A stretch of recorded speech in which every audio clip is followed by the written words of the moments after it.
কলিকাতা বিশ্ববিদ্যালয় BA fourth সেমিস্টারের সকল ছাত্রছাত্রী, তোমাদের যাদের বেঙ্গলি এসইসি বি2 সাবজেক্ট রয়েছে, অর্থাৎ ব্যবহারিক বাংলা 2 সাবজেক্ট রয়েছে, তোমাদের এই সাবজেক্টের উপর থেকে একেবারে লাস্ট মিনিট শেষ মুহূর্তের কিছু গুরুত্বপূর্ণ 5 নম্বর এবং 10 নম্বরের প্রশ্নের সাজেশন নিয়ে আলোচনা করব। যে প্রশ্নপত্রগুলি তোমরা পরীক্ষা যাওয়ার আগে ভালোভাবে প্র্যাকটিস করে গেলে অবশ্যই তোমরা উপকৃত হবে এবং প্রশ্নপত্রগুলি অবশ্যই তোমাদের পরীক্ষার খাতায় কমন পেয়ে যাবে। তাই বলবো সম্পূর্ণ ভিডিওটি তোমরা দেখবে এবং অবশ্যই ভিডিওটি তোমাদের বন্ধুদের কাছে শেয়ার করে দিও এবং তোমরা যারা আমার এই চ্যানেলে নতুন আছো অবশ্যই তোমরা চ্যানেলটি সাবস্ক্রাইব করে রেখো এই ধরনের গুরুত্বপূর্ণ ভিডিও আরও পাওয়ার জন্য। প্রশ্নপত্রগুলি কিন্তু তোমাদের জন্য বাছাই করে রাখা, তাই অবশ্যই তোমরা এই প্রশ্নপত্রগুলি পরীক্ষার জন্য প্র্যাকটিস করো, অবশ্যই তোমরা উপকৃত হবে। চলো তোমরা তোমাদের জন্য কী কী গুরুত্বপূর্ণ প্রশ্ন রাখা হয়েছে দেখে নাও। দেখো তোমরা তোমাদের প্রশ্নগুলি দেখে নাও, কী কী গুরুত্বপূর্ণ প্রশ্ন রাখা হয়েছে তোমরা প্রশ্নগুলি দেখে নাও। প্রশ্নপত্রে যাওয়ার আগে তোমাদের যে সিলেবাসটি রয়েছে তোমরা সিলেবাস সম্বন্ধে একটু জেনে নাও।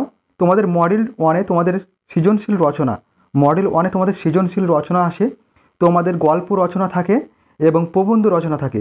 এই দুটির মধ্যে যে কোনো একটি তোমাদের রচনা তোমাদের 10 নম্বরের আসে, খুবই গুরুত্বপূর্ণ। এখান থেকে তোমাদের এই রচনাগুলি তোমাদের পরীক্ষার খাতায় আসে। প্রবন্ধ রচনা এবং গল্প রচনায় বিভিন্ন সামাজিক ও পারিবারিক ব্যক্তিত্ব কোনো বিষয় তোমাদের অবলম্বন করে 300 শব্দের একটি প্রবন্ধ বা গল্প রচনা লিখতে হয়।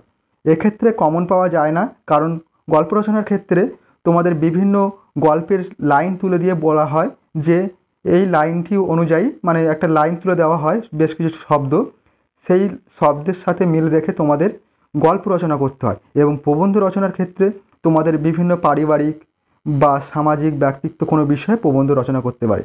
এর জন্য আমি তোমাদের জন্য দুটি গুরুত্বপূর্ণ প্রবন্ধ রচনা রেখেছি, আমার মনে হয়েছে তাই আমি এই প্রশ্নপত্রগুলি রেখেছি। তোমরা দেখে যেও, পরীক্ষা যাওয়ার আগে অবশ্যই তোমরা উপকৃত হবে। প্রথম প্রবন্ধ রচনা আমি রেখেছি সমাজ জীবনে মেলার প্রয়োজনীয়তা এবং দ্বিতীয় রাখা হয়েছে সাম্প্রতিককালে নিত্য প্রয়োজনীয় জিনিস ও দ্রব্যের মূল্যবৃদ্ধি, তার প্রভাব আলোচনা করো। যদিও তোমাদের প্রবন্ধ রচনা বা তোমাদের গল্প রচনার কোনো কমন হয় না এবং কমন দেওয়া যায় না, কারণ বিভিন্ন জায়গা থেকে তোমাদের প্রশ্নপত্র হয়ে থাকে, তাই অবশ্যই তোমরা এই প্রবন্ধ রচনাগুলি একটু দেখে যেও, অবশ্যই তোমরা উপকৃত হবে। এবং পরবর্তী দেখো তোমাদের মডেল 2, মডেল 2-এ তোমাদের রয়েছে বাংলা বানানের বিবর্তন যে অধ্যায়টি রয়েছে, এবং মডেল 2-তে আরেকটি অধ্যায় রয়েছে পশ্চিমবঙ্গ বাংলা একাডেমির বানানবিধি, এবং মডেল 3-এ তোমাদের রয়েছে আন্তর্জাতিক ধ্বনিমূলক বর্ণমালা আইপিএ এবং রোমান লিপি রয়েছে মডেল 3-এ। এই ছিল তোমাদের সিলেবাসটি। এবার চলো দেখে নাও তোমাদের কোশ্চেন প্যাটার্ন কী রয়েছে। তোমাদের 10 নম্বরের প্রশ্ন 3টি করতে হয় 30 নম্বর, এবং 5 নম্বরের প্রশ্ন 6টি 30 নম্বর, এবং 1 নম্বরের প্রশ্ন 20টা আসে, 20টাই করতে হয়। তোমাদের এই টোটাল 80 নম্বরে তোমাদের লিখিত পরীক্ষা হয়, তোমাদের 80 নম্বরের লিখিত পরীক্ষার উত্তর দিতে হয়। এবার চলো দেখে নাও তোমাদের জন্য যে ফাইনাল একেবারে লাস্ট মিনিট যে সাজেশনটি রাখা হয়েছে, তোমরা সেই প্রশ্নপত্রগুলি দেখে নাও। প্রথম দেখো তোমাদের 10 নম্বরের প্রশ্ন নিয়ে আলোচনা করব। দেখো প্রথম প্রশ্ন ছিল বানানের বিবর্তন বলতে কী বোঝো, বাংলা বানানের বিবর্তনের ধারা সম্পর্কে সংক্ষেপে আলোচনা করো। মোস্ট ইম্পর্ট্যান্ট একটি প্রশ্ন।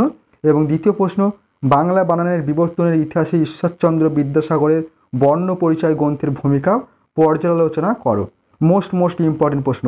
এই দুটি প্রশ্ন অবশ্যই যত্ন সহকারে প্র্যাকটিস করো, এখান থেকে যে কোনো একটি প্রশ্ন কমন পেয়ে যাবে। তার সঙ্গে যে প্রশ্নটি তোমরা করবে, দেখো 3-এর দাগের প্রশ্ন রাখা হয়েছে পশ্চিমবঙ্গ বাংলা একাডেমি বাংলা তৎসম ও তদ্ভব শব্দের বানানের ক্ষেত্রে কী কী নিয়ম নির্দেশ করেছে তা আলোচনা করো।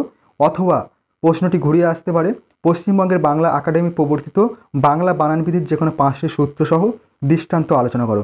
মোস্ট ইম্পর্ট্যান্ট প্রশ্ন। এবং 4-এর দাগের যে প্রশ্নটি ছিল রোমীয় বর্ণমালা কি, এই বর্ণমালার প্রয়োজনীয়তা আলোচনা করো। এবং 5 নম্বর আন্তর্জাতিক ধ্বনিমূলক বর্ণমালার আইপিএ প্রয়োজনীয়তা বিষয়ে আলোচনা করো। মোস্ট ইম্পর্ট্যান্ট প্রশ্ন। এবং পরবর্তী যে প্রশ্নটি রাখা হয়েছে নিচের অনুচ্ছেদটি আইপিএ বা আন্তর্জাতিক ধ্বনিমূলক বর্ণমালায় লিপিবদ্ধ করো।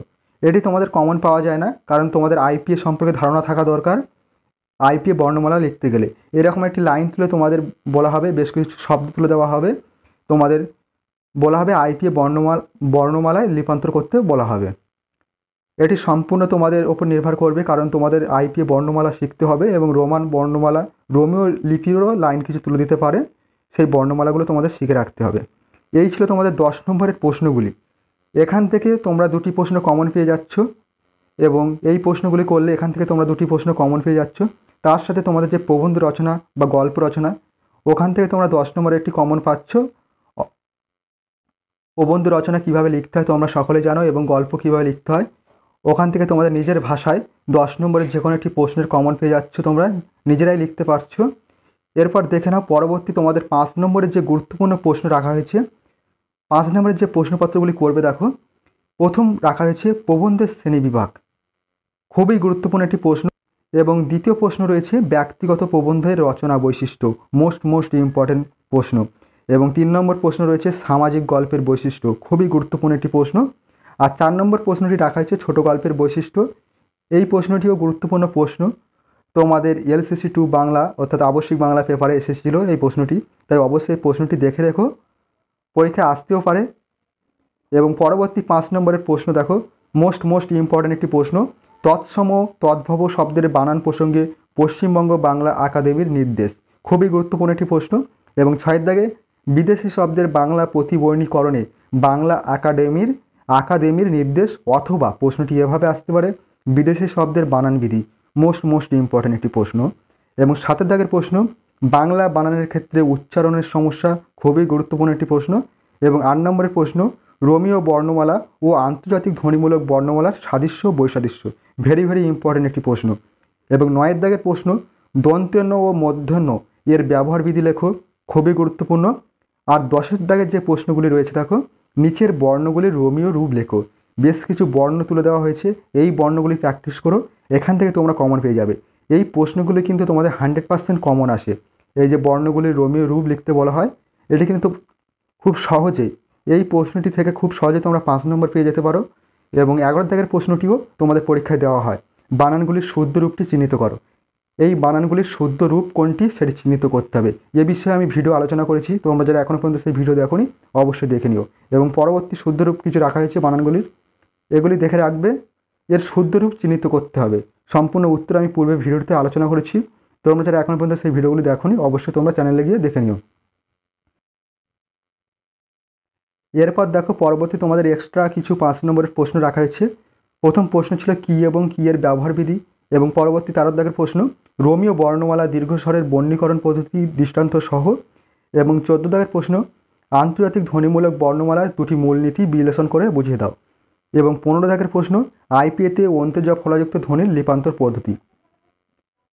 এই ছিল তোমাদের 5 নম্বরের খুবই গুরুত্বপূর্ণ এবং বাছাই করা প্রশ্ন, যে প্রশ্নগুলি হাইলাইট কালার করা হয়েছে। অবশ্যই এই প্রশ্নগুলি তোমরা অবশ্যই যত্ন সহকারে প্র্যাকটিস করো, অবশ্যই তোমরা উপকৃত হবে এবং পরীক্ষার খাতায় অবশ্যই তোমরা কমন পেয়ে যাবে। ভিডিওটি আজ এই পর্যন্ত, তোমাদের সঙ্গে দেখা হবে পরবর্তী নেক্সট ভিডিওতে। তোমরা অবশ্যই ভালোভাবে পড়াশোনা করো, অবশ্যই তোমাদের পরীক্ষার খাতায় তোমরা প্রশ্নপত্রগুলি কমন পেয়ে যাবে এবং তোমরা উপকৃত হবে।